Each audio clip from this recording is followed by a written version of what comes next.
Como é que eu fiscalizo um serviço de revestimento cerâmico? Olá pessoal, tudo bem? No Praticando Engenharia Civil de hoje a gente vai falar sobre isso. Eu sou o professor José Douglas e está começando mais um Praticando Engenharia Civil.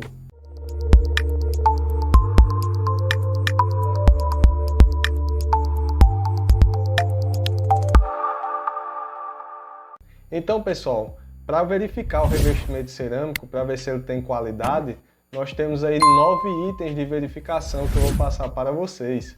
O primeiro item é a tonalidade da peça, o segundo item é a planicidade do revestimento, o terceiro item é o alinhamento das peças cerâmicas, o quarto item é o esquadro da execução das peças cerâmicas, o quinto item é a integridade das peças aplicadas, o sexto item é o prumo com relação à aplicação das peças, o sétimo item é o caimento, no caso de revestimentos para piso de revestimentos cerâmicos, e o oitavo item também relacionado a revestimento de piso cerâmico, certo? Então, do primeiro ao sexto item, nós temos tanto para o revestimento de parede como para o revestimento de piso, e do sétimo ao oitavo a gente vai ter especificamente para o revestimento de piso cerâmico.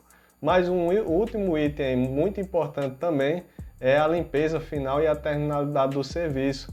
Então esse, pessoal, são os principais itens verificados no serviço de revestimentos cerâmicos.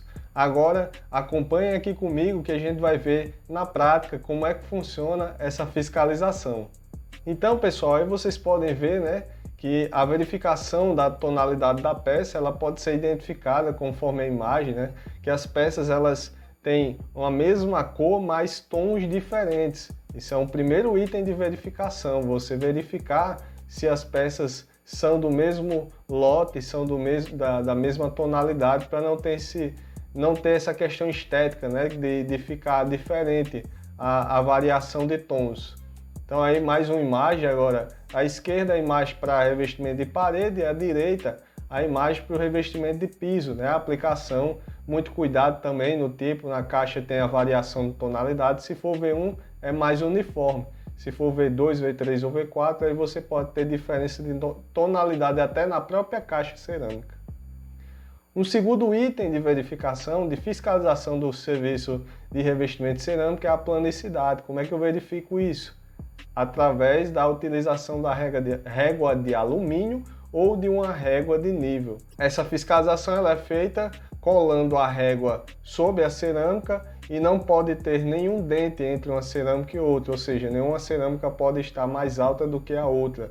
Isso aí pode ser verificado também jogando bolinha de gude, jogando uma moeda. Se elas quicarem, então quer dizer que você tem uma placa mais alta do que a outra.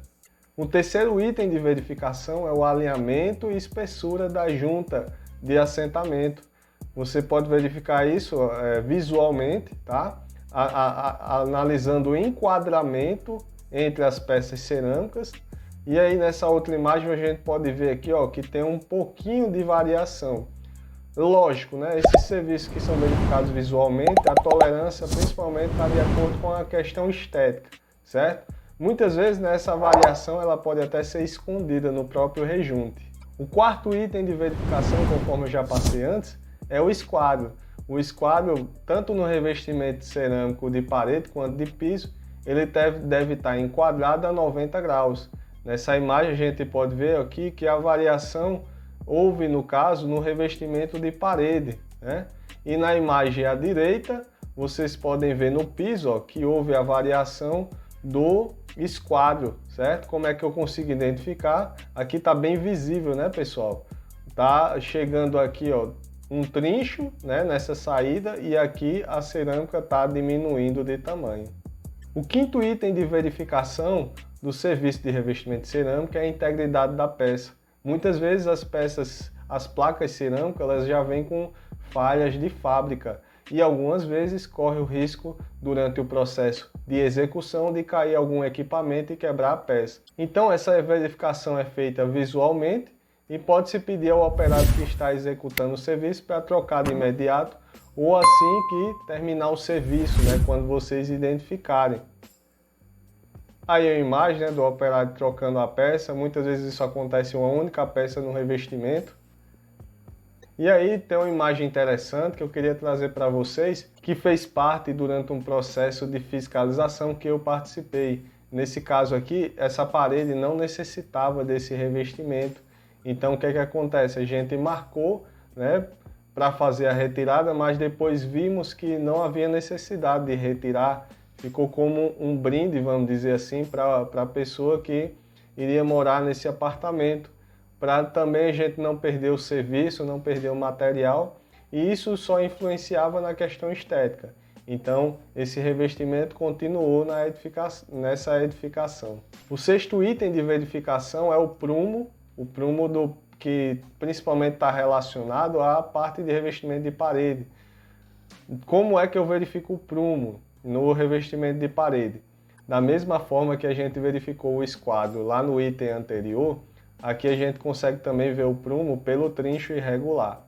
Então aqui, durante a fiscalização que eu realizei nessa obra, o trincho aqui, que é esse pedacinho que fica no canto da parede, ele estava diminuindo. Então a gente solicitou que o operário retirasse, né, essa linha de trincho e essas três cerâmicas aqui para fazer o ajuste.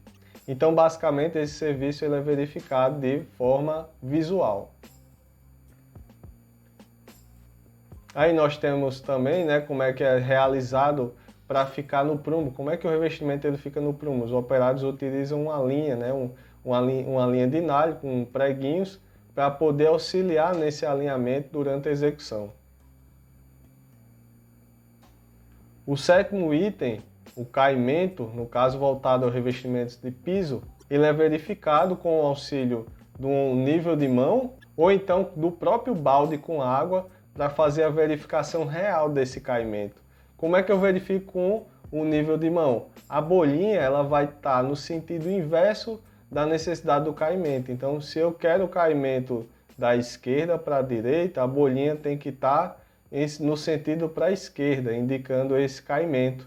Se ela tiver no sentido para o lado direito, o caimento está contrário. Então, é um item muito importante, é um item que dá muito problema durante a obra e dá uma dor de cabeça imensa depois, né? Ter que ficar com um rodo, empurrando a água para o ralo, sendo que o próprio serviço poderia indicar de forma suave esse caimento. O oitavo item, ele é auxiliado, né, a fiscalização através de um cabo de vassoura, a verificação da percussão. Então, a pessoa que estiver fiscalizando, ela vai pegar um cabinho de vassoura e vai bater levemente, suavemente, que é para não quebrar a peça, para procurar onde é que eu tenho um som cavo, ou melhor, um som oco, certo? Onde eu ouvi o som oco é porque a placa cerâmica ela não aderiu à argamassa colante. E então, se ela não aderiu, há necessidade de fazer a troca dessa peça. Então, nessa imagem aí vocês podem ver, eu fiz essa fiscalização também. E aí, onde eu verificava que estava oco, eu marcava com giz de cera, uma coisa bem simples, para facilitar na hora da troca, para facilitar para o operário que fez esse serviço para mim na época, dele trocar somente essas peças. E aí a próxima imagem também vocês podem ver, ó, aqui no caso eu bati suavemente, mas como a peça estava oca nesse ponto, só esse golpe suave que eu dei na peça já chegou a quebrá-la. Então isso é um indicativo de que se a peça não tiver com aderência do piso com a placa cerâmica, né, com o intermédio da argamassa colante, corre o risco de ter quebras nas placas e assim não garantir a integridade do seu tipo de revestimento. E o último item, pessoal, que eu trouxe aqui para vocês é a limpeza final e terminalidade do serviço. Olha, não adianta a gente ter a qualidade do serviço todo verificado, todo monitorado, e no final ficar igual essa imagem aí à esquerda, né? No corredor, por exemplo, de um prédio, o pessoal fazendo aqui o serviço lá no apartamento aqui dentro e no corredor tá essa sujeira, né? Então o serviço normalmente ele é entregue limpo, né, o local, e deve ser devolvido por quem estiver executando limpo, bem como terminado, né? Não adianta também eu dizer que terminei o serviço e ficar a pendência, né, o que a gente chama a falta de terminalidade.